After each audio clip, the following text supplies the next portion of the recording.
उसका प्यार कभी उसके पैशन से कम नहीं हुआ। वो कल भी चैंपियन था, आज भी चैंपियन है और आगे भी चैंपियन रहेगा।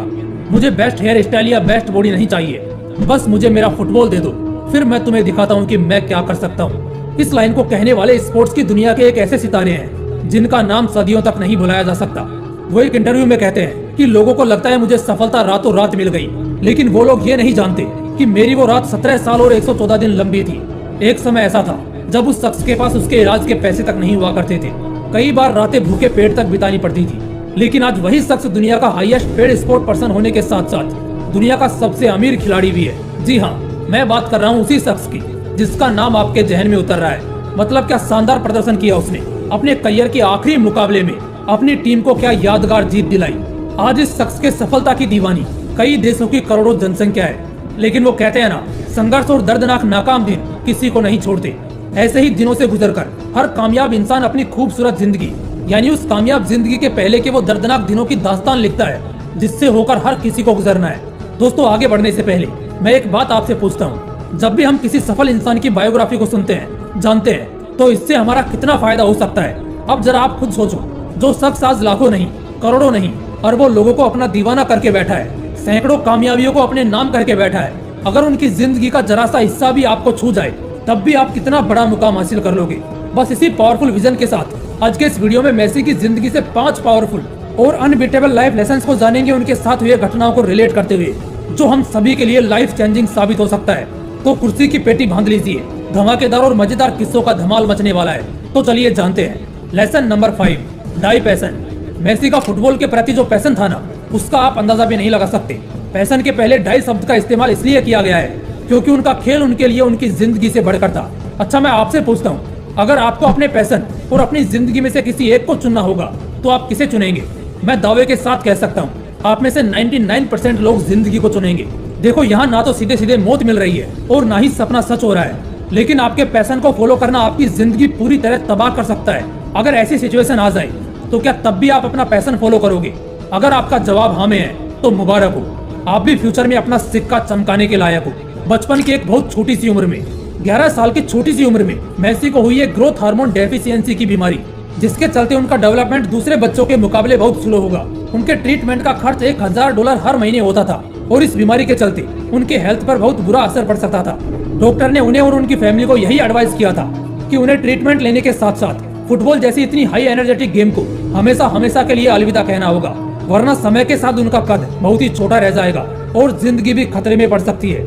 यहाँ आम लोगों को नॉर्मल खांसी जुकाम या हल्का बुखार भी होता है तो वो काम वाम सब छोड़ देते हैं और बिस्तर पकड़ लेते हैं, मगर इस बंदे को उसके पैशन से इतना लगाव था कि वो शारीरिक कमी भी झेल गया और जुनून के साथ अपना पैशन खेल गया। Lesson number 4, dedication attracts miracles. हाँ, चमत्कार होते हैं, बिल्कुल होते हैं, किसी की भी जिंदगी में हो सकते हैं, जैसे मेसी की जिंदगी में हुआ उसके बचपन की उम्र में। लेकिन चमत्कार होने के लिए भी कुछ करना पड़ता है। यहाँ आगे की घटना सुनना, कुछ अद्भुत सीखोगे। जैसा कि अभी आपने देखा, मेसी को हार्मोन डेफिशिएंसी की बीमारी थी, जिसका खर्च उस जमाने में $1000 था, यानी आज से लगभग 27-28 साल पहले तकरीबन 70 से 80 हजार रुपए। इतना उसके घर की इनकम नहीं थी, जबकि इतना खर्चा होना ही था। मेसी का परिवार हर संभव कोशिश कर रहा था किसी तरह उसके बीमारी का खर्च उठाने में, लेकिन ये मुमकिन ही नहीं था क्योंकि ये खर्च हर महीने होना था और ये एक बीमारी थी तो इसे नजरअंदाज भी नहीं कर सकते थे। मेसी अपनी धुन में मस्त थे, वो अपना खेल खेलने में जबरदस्त थे। वो एक दिन भी प्रैक्टिस मिस नहीं करते, कभी कोई मैच मिस नहीं करते। इसी तरह एक हाईली टफ गेम में जब स्पेन में मौजूद यूथ एकेडमी ऑफ बार्सिलोना के डायरेक्टर ने मेसी को खेलते देखा तो वो उनके खेल से बहुत आकर्षित हुए।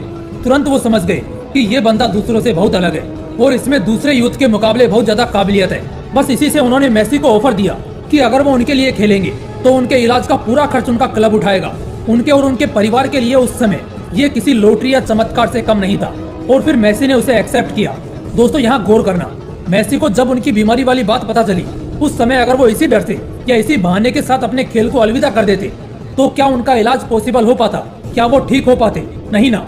अगर वो खाली बैठे होते, खेल को खत्म कर देते, तो यही बीमारी उन्हें हर बढ़ते दिन के साथ और खोखला कर देती और फिर वो आज जो इतने काबिल हैं, शायद उन दिनों किसी काबिल ना बचते। इसलिए समझो, चमत्कार जरूर होगा, इनफैक्ट हुआ है और बहुत शानदार चमत्कार हुआ है, लेकिन वो भी तभी होगा जब आप अपने डेडिकेशन के साथ बिना सौंफ के मेहनत करोगे। Lesson number 3, win over emotions. इस कॉन्ट्रैक्ट के साइन होने के बाद मेसी को बार्सिलोना के लिए खेलने को स्पेन जाना था, वो अभी बहुत यंग थे, जिस वजह से उनके पेरेंट्स काफी टेंशन में थे। मगर ये उनके करियर और पर्सनल दोनों ही जरूरतों को सेटिस्फाई करने का एक खूबसूरत मौका था, जो शायद दोबारा मिले या ना मिले। इसी बीच उनकी दादी की भी डेथ हो गई, जिनसे मेसी बहुत क्लोज थे। इनफैक्ट आज भी वो अपनी सक्सेस का क्रेडिट अपनी ग्रैंड मदर को ही देते हैं। उन्हें उनकी दादी से बहुत लगाव था, लेकिन जब उनकी दादी चल बसी तो मेसी को बड़ी कम उम्र में बहुत बड़ा झटका लगा।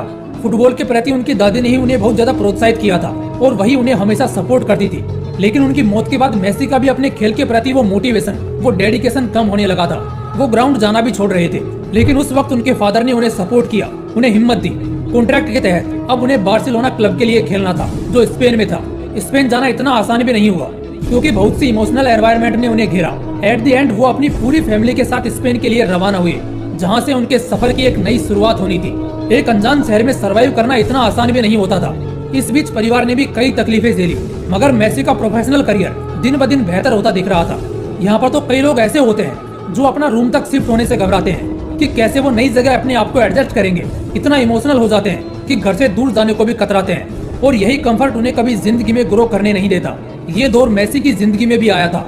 सारे दोस्त, सारी यादें, सारे पुराने लोगों को छोड़कर उन्हें एक नए माहौल में जाना था। यहाँ उन्होंने अपने इमोशन पर जीत पाई और दोगुने जुनून के साथ स्पेन पहुंचे, और हर संघर्ष को झेलते हुए खेल को और बेहतर करते गए। Lesson number 2, solid comeback attitude. आगे की कहानी आप सब जानते ही हैं। कैसे 2 साल बाद ही, यानी अपने 18th बर्थडे पर उन्होंने सीनियर टीम कॉन्ट्रैक्ट को साइन किया, जहां अब वो इंटरनेशनली अपने खेल को रिप्रेजेंट करने वाले थे। 2005 में मेसी के खेल को देखते हुए अपोजिशन टीम के कोच तक ने ये कहा था कि आज तक उन्होंने किसी भी खिलाड़ी को मेसी की तरह खेलते नहीं देखा है। उनके जैसा दूसरा कोई नहीं है। वो मैदान पर हर खिलाड़ी के मुकाबले एक्स्ट्रा एफर्ट डालते हैं और अंधेरा होने तक प्रैक्टिस करते हैं। दोस्तों 2012 में उन्होंने रिकॉर्ड्स पर रिकॉर्ड्स तोड़ डाले, और तभी उनका नाम पूरी दुनिया में आग की तरह फैल गया। वो एक के बाद एक कई सारे अचीवमेंट्स करते गए, और 2012 ही वो साल था जब एक साल में सबसे ज्यादा गोल करने के साथ उनका नाम Guinness book of world record में भी दर्ज हुआ था। इस पॉइंट पर आकर उनका कंपैरिजन बड़े बड़े पास्ट के ग्रेट फुटबॉलर्स से होने लगा। उनका और रोनाल्डो का हर साल एक दूसरे को चैलेंज करने का एटीट्यूड साफ झलकता, जिसे देखने के लिए पब्लिक पागलों की तरह दीवानी थी। लेकिन इन सब में सबसे इंटरेस्टिंग और इंस्पायरिंग पॉइंट क्या है जानते हो?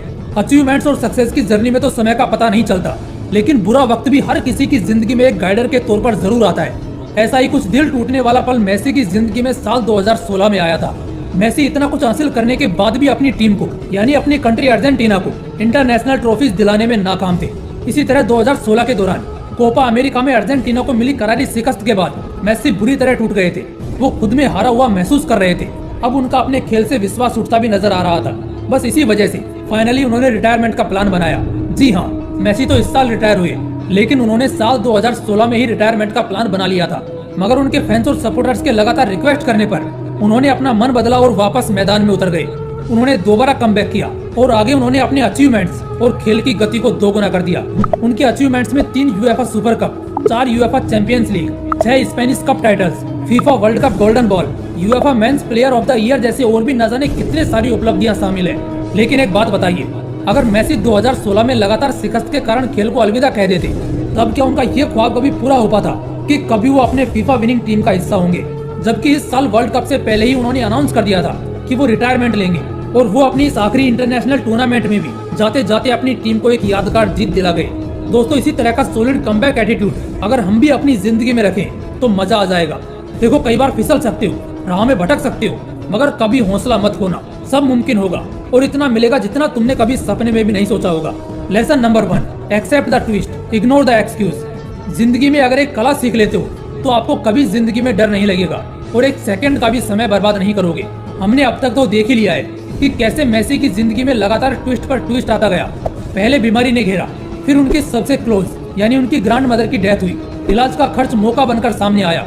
खेल को नई ऊंचाइयां मिली, कई सपोर्टर्स मिले, बीच में निराशा भी हाथ लगी, मगर आखिर में रिटायरमेंट के साथ साथ अपनी टीम अर्जेंटीना को एक यादगार जीत दिला ही गए।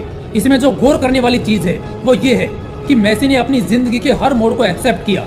कई सारे लोग ऐसे होते हैं जो चैन से डरते हैं, उन्हें अपने घर, अपने शहर से दूर होने में डर लगता है, अपने सपनों के खातिर लड़ने में घबरा जाते हैं। उन सभी को मेसी की जिंदगी से ये सीख लेनी चाहिए कि जिंदगी में चमत्कार भी होता है, लेकिन उसके लिए भी काम करना पड़ता है। खाली बैठे रहने वालों को कुछ हाथ नहीं लगता। कुछ करोगे तो कुछ ना कुछ जरूर निकलेगा, इसलिए एटलीस्ट कुछ तो करो। आपने जो सोचा है आपको उससे कई गुना ज्यादा मिलेगा। दोस्तों उम्मीद करता हूँ आज का वीडियो जिसमें हम सभी ने मेसी साहब की जिंदगी से लेसन सीखे हैं, वो आप सभी की जिंदगी में एक खूबसूरत और शानदार प्रभाव डालने में सफल रहेंगे। अगर वीडियो पसंद आया तो लाइक और शेयर जरूर करना, और अगर चैनल को अभी तक सब्सक्राइब नहीं किया है तो सब्सक्राइब करके बेल आइकन जरूर प्रेस कर लेना। जय हिंद, वंदे मातरम।